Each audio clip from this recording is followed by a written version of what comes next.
संसार में जब तक रहे आनंद को प्राप्त कीजिए, जीयर स्वामी जी महाराज। वरिष्ठ संवाददाता चायो धाम मिश्रा के अनुसार बक्सर जिला के धनसोई स्थानीय थाना क्षेत्र के खरवनिया गांव में यज्ञ चौथारी सह श्री रामानुजाचार्य जयंती के अवसर पर पधारे श्री लक्ष्मी पपन्ना जीयर स्वामी महाराज ने संक्षिप्त प्रवचन के दौरान कहा कि संसार में जब तक रहिए आनंद को प्राप्त कीजिए। आप अपना कर्म करते जाइए और फल की चिंता मत कीजिए।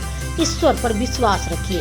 नैतिकता, संस्कार, संस्कृति मानवीय जीवन में दादा परशुराम के जीवन से प्राप्त होती है, जो शासक मार्ग से भटक गए थे। उन्होंने उचित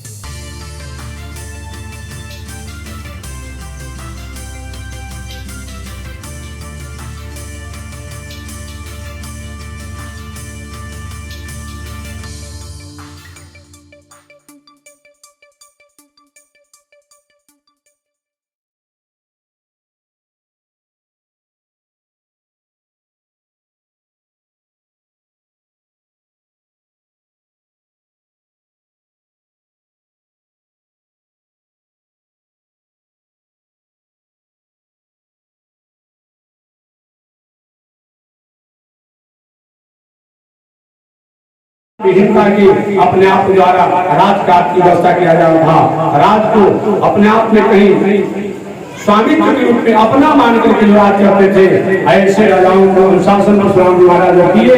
तब भगवान श्री राम ने प्रभु आप जाइए महेंद्राचल पर्वत, अपनी तपस्या करिए और समय समय से पृथ्वी पर आकर के पृथ्वी के मानवों का आप मंगल कीजिएगा। वही भगवान श्री राम ने भगवान श्री परशुराम जी को प्रणाम करके और इनको विदा किया। वही भगवान श्री राम राजा द्वारा इस दुनिया में राज व्यवस्था को चलाने लगे, संभालने लगे और समाज को स्थापित किए। ऐसे भगवान श्री परशुराम जी को मैं बार बार वंदन करता हूँ। और भगवान श्री रामानुजाचार्य जिन्होंने पूरे मानव मात्र को अपने आप में समता द्वारा, सहनता द्वारा, समानता द्वारा जो जीवन जीने का पाठ सिखाया। ऐसे और जिनकी कृपा से यह आयोजन होते चला जाता, हो रहा है, हमेशा होते रहता है।